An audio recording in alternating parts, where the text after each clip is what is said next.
My dad collapsed and was rushed to the hospital. I need to be with him, so I can't go on our honeymoon. You have to go alone. Suddenly, my eagerly anticipated honeymoon was canceled. My husband insists I should go alone, but who on earth goes on a honeymoon alone? Yet when someone appeared in front of me the next moment, I felt my legs go weak. There stood my father-in-law, who was supposed to have been taken to the hospital. I've been living with Mark for 5 years, and he finally proposed just this summer. After dating for about a year, we started visiting Mark's parents' home, and he also had the opportunity to meet my out-of-town parents. Yet he kept saying, "We'll get married once work stabilizes," without making a firm commitment. Eventually, he began jokingly suggesting, "Why don't we just stay like this?" This started to concern me. Mark, I'm approaching 30. If you're not going to be upfront with me, we should break up. After saying all that, Mark finally proposed to me. We were already close with each other's parents and had discussed everything from what we wanted at the wedding to where we wanted to go on our honeymoon. All that was left was to execute those plans. We'd hold a small ceremony with only our closest friends and family. The only event left was our honeymoon. Ike's Mark was going to spend the day at his parents' home to spend some time with them. Actually, I had dinner with my parents, who had come from out of town and later returned home alone. I checked the luggage for the honeymoon and sent a message to Mark's phone before I went to bed. Mark, you've done great today. I'm all set for our honeymoon tomorrow. I'm really excited about our trip to Italy. However, I didn't hear back from Mark. I thought to myself, he must have fallen asleep from exhaustion from the ceremony. I hope he doesn't oversleep for our flight tomorrow. Feeling a little nervous, I eventually fell asleep. The next morning, I was awakened by a call from Mark. Sarah, something terrible's happened. My dad collapsed and was rushed to the hospital. You'll have to go on our honeymoon alone today. What? What do you mean? I couldn't help but let out a bewildered exclamation. But your father was so full of life at our wedding yesterday, wasn't he? I'm as shocked as you are, Sarah. I'm gonna stay by his side, but you go ahead without me. But be ridiculous.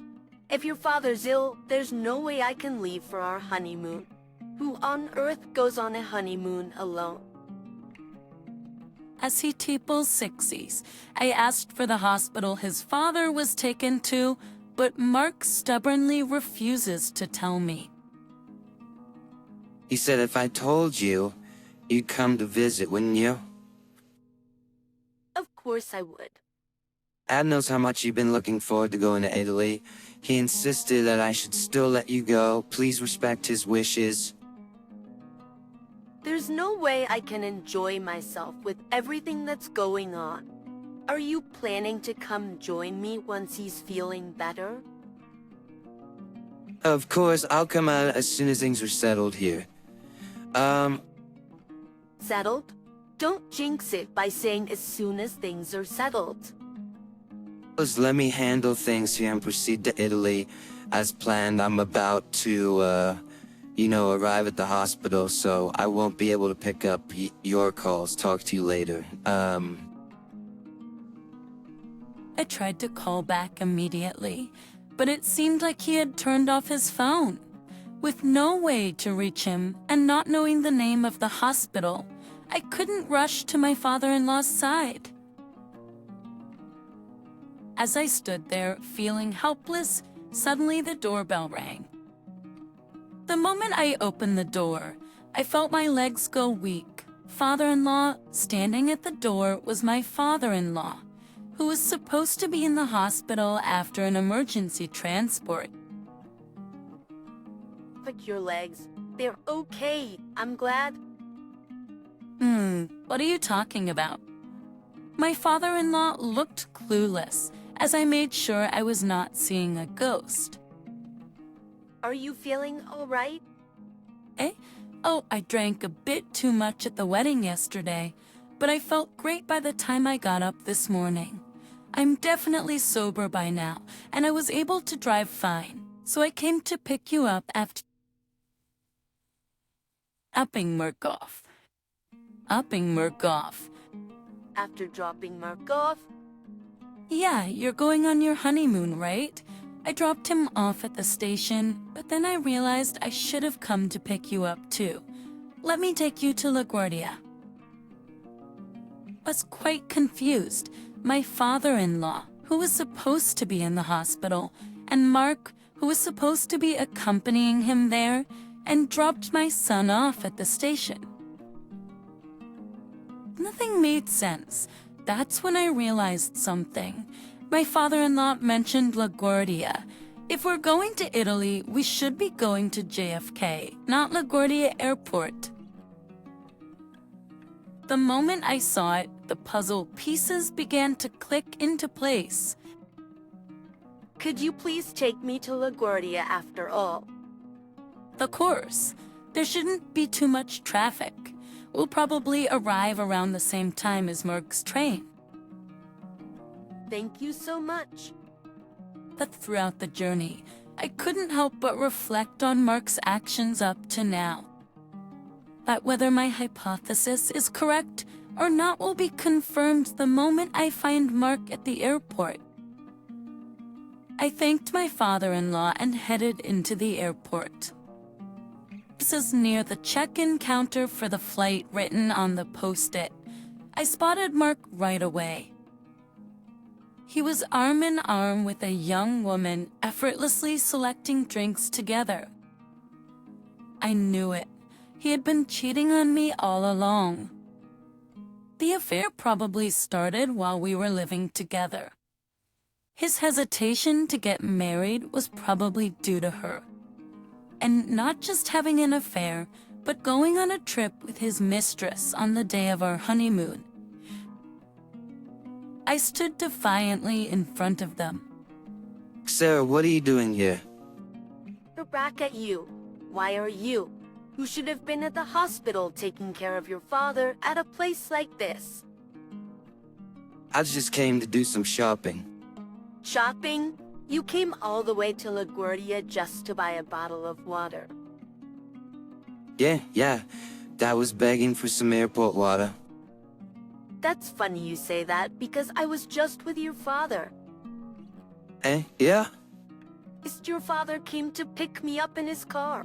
He seemed to be doing great, which was a big surprise. Oh, that's right, after a call he some bounce back. His vitality always amazes me. Brooke seemed determined to stick to his lie. Amidst my astonishment, a thought crossed my mind. I want to witness the kind of excuse this man will come up with next. So who is this woman right here? Where were you two planning on going? Well, she's the nurse who was in charge of Dad. We're on our way to check out a rehabilitation facility for him in Alaska. That excuse is just too painful to hear. I was dumbfounded and couldn't help but let out a sigh.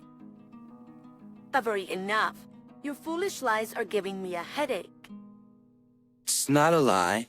She's really my dad's savdom. Mark's words were cut short by a voice from behind. My what? When I turned around, there stood my father-in-law. FIL? I thought you headed home.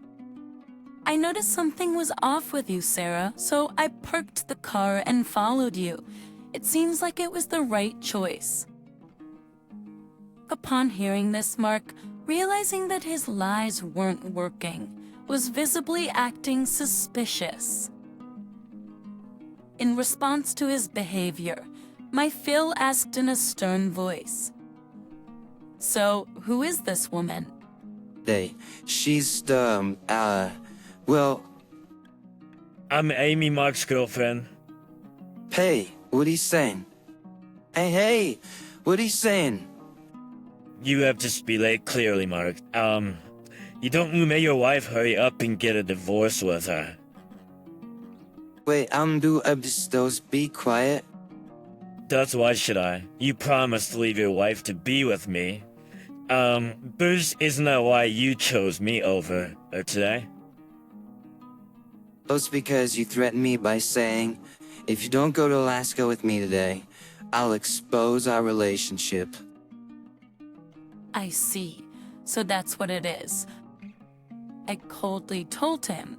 So in other words, you were having an affair with that woman. And so in other words, you were having an affair with that woman. Then Amy glared at me and retorted, it's not an affair. Mark and I are serious about each other. He never wanted to marry you. It's not an affair. Mark and I are serious about each other. He never wanted to marry you. By this point, I didn't even feel like arguing. That's fine. Do as you please. Sarah, leaving the two of them there, exited the airport. It was 5 days later that Mark returned home. The doorbell rang, and so I talked to him through the intercom. Sarah, I can't unlock the door. Can you open it for me? Oh, about the lock. I changed it. You changed it. Why would you do something like that without telling me? I don't like the idea of a stranger having a spare key to my home. A stranger? Are you talking about me? Who else would I be talking about? I've already prepared the divorce papers, so just quickly sign them. Be a minute, let me in first. We can talk after that, Keeping the door chain on, I passed the divorce papers through the crack. There's nothing for us to talk about. Once you sign the papers, can you leave immediately? Ethan told me he wanted to break up with Amy. Huh, what do you mean? Well, she's terrible. I agreed to go to Alaska because she threatened to expose our relationship. And then all she did was complain that the inn was old-fashioned, the weather was bad, it wasn't fun.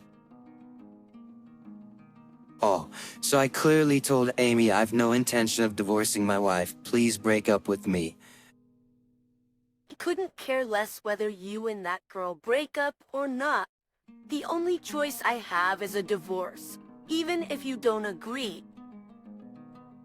I'd say that, are you angry? Because, we couldn't go to Italy. Well, it's a little late, but shall we go now? Are you out of your mind? How can you even suggest that? I was wrong to think that I could have a reasonable conversation with him for even a second. There's no way a man who cancels his honeymoon and goes on a trip with his mistress has a reasonable thought process. Sign the divorce papers right here, right now, and also sign this document. I handed him another document through the crack. Buzz just told me, A pair at the Lucians, I had prepared this through a lawyer while he was away on his trip. It was a written agreement for the payment of alimony and the cancellation fee for our honeymoon. Look, I'm saying I don't want a divorce. You're the only one who wants a divorce. I don't want a divorce. You're the one who wants a divorce. So why on earth do I have to pay alimony? I'm saying I want to give us another shot. Seriously, there's a limit to how much common sense we can ignore. It's evident that infidelity comes with consequences like this alimony. The decision to start over or not isn't yours to make, considering you're the one who cheated. And what's this cancellation fee about? We don't get a travel fee refund because we canceled our trip on the day. Since it was you who caused the cancellation, it's only right that you pay for of it, isn't it? I told you all alone, not going was your decision. How could I possibly go on honeymoon alone? Not only that, but you also lied about your father being critically ill to cover up. It's your well, fair, there's no way I could have gone in that situation. Well, I really wanted to go to Italy with you too, but I was threatened by Amy and had no other choice. You wouldn't want your husband to lose his job because he's exposed at work, would you? Threaten to expose you at work. Yeah, that's right. If she says she's gonna do it, she will. It's all Amy's fault. In my surely Amy does have a kind of vibe where you can't predict what she might do once she sets her mind to it. Considering she even declared I'm his girlfriend directly to his wife, she must be quite a wild one. In fact, I was relieved with an opponent like Amy. Mark would self-destruct even if I didn't could do anything. All that was left to do was somehow get him sign the divorce papers. He pretending to be worried. I deliberately asked him, "Hey, are you sure it's okay for you to be here?" "What do you mean?" "You broke up with Amy, right? Wasn't she angry?" "Of course she was angry, but I'm done with her." "Well, you might be fine. But what about Amy? Given her personality, I wouldn't be surprised if she storms into your office and exposes you. Indeed, that would be disastrous. I need to go to the office and stop Amy." Sarah, please pass me my company key card. I pulled out Mark's company key card from his drawer and showed it to him. "I'll give you the key card in exchange for your signature on the divorce papers and the payment agreement for the bill." Foop. Alright. Reluctantly, Mark signed all the documents and passed them through the door gap here. This is good enough, right? Hurry up and give me the key card. Okay, once I handed over the key card, Mark ran off heading towards the office. I went to the courthouse to submit the divorce papers as well as hand the signed payment agreement to my lawyer. It was but relief that at least the money issues had been sorted out. The next day, Hello? Sarah, do you want we are legally strangers now. We have nothing to talk about. hello, Sarah. What do you want? We are legally strangers now. We have nothing to talk about. Sarah, what do you want? We are legally strangers now. We have nothing to talk about. What do you want? We're legally strangers now. We have nothing to talk about. Wait, don't hang up on me. So, what do you want? I was called by the board when I got to the office today. Everyone knows I had an affair, even though I got ahead of Amy. Isn't that weird? Oh, that's because I told them. Hey, you told the board? Well, I felt sorry for them because they came to our wedding, but we got divorced so soon. You seemed busy with Amy, so I decided to explain the reason for our divorce to our guests. Guess you mean not just the board? You told everyone at my office? Yes, when I told them my husband preferred a cheekcation over our honeymoon, everyone was appalled. But, I supposed to face everyone at work going forward. You don't have to hide your true self anymore. Isn't that a good thing? Hey Mitch, don't mess with me. You ruined my life. I should be saying that to you. I wish I could reclaim the 5 years I wasted on someone like you. When I raised my voice, He had nothing more to say. Why don't you just be with Amy? If her feelings for you are so strong, wouldn't she support you even if you quit your job? No way. Nothing good happens when I'm with that woman. The only one who can support me is you, Sarah. Well, nothing good happens when I'm with you. If you want support, you should think about other people's feelings a bit more before you act. Yeah, I truly regret it, so let's try again. No chance. How about reflecting, turning over a new leaf, and getting back into the dating scene? Oh, and maybe find a job first. Sarah, don't abandon me. You're the one who betrayed me first. You'll just have to live with your regret. I ended the call abruptly. After that, it seems Mark returned to his parents' house to borrow some money a few times. But my father-in-law, who had been made out to be gravely ill without him knowing, and moreover was used like an excuse for Mark's infidelity, was furious. Eventually, he cut ties with Mark. Mark found it increasingly uncomfortable to be at his company and ended up quitting. His job hunting didn't go well, and it seems he's barely making a living by working part-time at a convenience store at Doppelkonobsestories.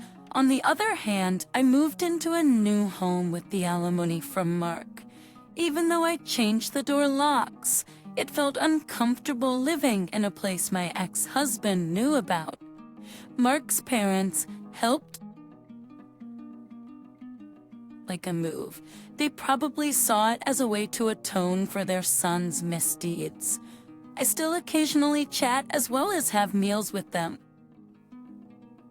I won't get back the 5 years I spent with Mark, but I'm going to find a better man next time.